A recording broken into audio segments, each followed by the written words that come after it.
নাকি ভাই? টিকিট নিতে লাগছে 10 ঘন্টা, এখন 15 ঘন্টা খেলা কখন দেখবো ভাই আমরা? ভাই আমাদের এখানে কি ভাবে কষ্ট হইতে এখনো কষ্ট, এতক্ষণ দাঁড়াইতে কি সামনে এখানে ঢুকতে পারি না ভাই। এখানে টিকিট নিতে কত মানুষ সব সামনে আসি ঢুকে যাচ্ছে, কোনো নিয়ম শৃঙ্খলা নাই এখানে।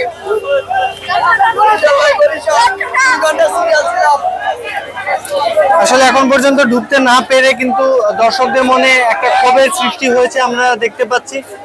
ম্যাচ শুরু হয়ে যাওয়ার 30 মিনিট পরও এখনো তারা ঢুকতে পারছে না। তাদের অভিযোগ যে টিকিট প্রাপ্তিতে তাদের যেমন সমস্যা হচ্ছে, তেমনি প্রবেশের সময় আসলে সমস্যা হচ্ছে। তো দর্শকরা তাদের একটা ক্ষোভ প্রকাশ করছিলেন। এখন পর্যন্ত ম্যাচের অনেকটা সময় গড়িয়ে গেলেও কিন্তু তারা ভিতরে প্রবেশ করতে পারছেন না।